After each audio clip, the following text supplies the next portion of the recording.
মোদী যদি বাংলাদেশে কোনো সরকারের শপথ গ্রহণ অনুষ্ঠানে আসে, তাহলে আমাদেরকে ভেবে দেখতে হবে আমরা সেই শপথ গ্রহণের নির্লজ্জ অনুষ্ঠানে উপস্থিত হব কি হব না।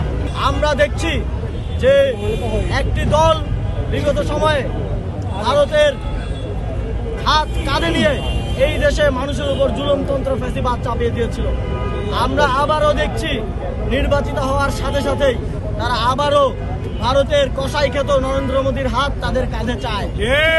আমরা বাংলাদেশের জনগণ শেখ হাসিনার ফ্যাসিবাদী সরকারের সময়ও 2021 সালে মোদী বিরোধী আন্দোলনে আমাদের ভাইয়েরা জীবন দিতে চিন্তা করে নাই। মোদী যখন বাংলাদেশে আসতে চেয়েছিল, শেখ হাসিনা যখন মোদীকে এই দেশে নিয়ে এসেছে, একদিকে মোদীকে নিয়ে তারা ফুল দিয়ে বরণ করেছে, আরেকদিকে বাংলাদেশের জনগণ, বাংলাদেশের তরুণরা রক্ত দিয়ে রাজপথকে বরণ করেছে।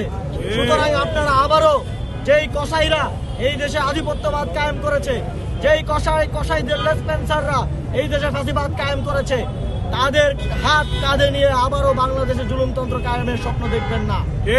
আমরা জাতীয় নাগরিক পার্টির পক্ষ থেকে বলছি, আধিপত্যবাদের বিরুদ্ধে, সার্বভৌমত্বের পক্ষে আমরা এই নির্বাচনে আপনাদের থেকে ম্যান্ডেট চেয়েছি, আপনারা ম্যান্ডেট দিয়েছেন। আমরা সেই ম্যান্ডেটের সম্মান অক্ষুণ্ণ রাখব এবং নরেন্দ্র মোদী যদি বাংলাদেশে কোনো সরকারের শপথ গ্রহণ অনুষ্ঠানে আসে, তাহলে আমাদেরকে ভেবে দেখতে হবে আমরা সেই শপথ গ্রহণের নির্লজ্জ অনুষ্ঠানে উপস্থিত হব কি হব না।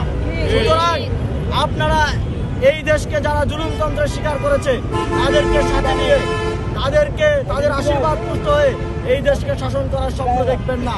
এই দেশের জনগণকে সাথে নিয়ে এই দেশের জনকল্যাণের জন্য আপনারা কাজ করবেন এই আশাবাদ ব্যক্ত করছি এবং হাতিয়াতে যেই ধর্ষণের ঘটনা ঘটেছে, দ্রুত সময়ের মধ্যে যারা এর সাথে জড়িত সকলকে গ্রেফতার করে দৃষ্টান্তমূলক শাস্তি নিশ্চিতের দাবি জানিয়ে আমাদের আজকের এই কর্মসূচি এবং একই সাথে যাদের উপর সারা দেশে হামলা হয়েছে, লুটপাট হয়েছে, যাদের বাড়িঘর দোকানপাট ধ্বংস করা হয়েছে, তাদের যথেষ্ট ক্ষতিপূরণ এবং সেই ঘটনাগুলোর দৃষ্টান্তমূলক শাস্তি এবং গ্রেফতার দাবি করে আমাদের কর্মসূচি এখানে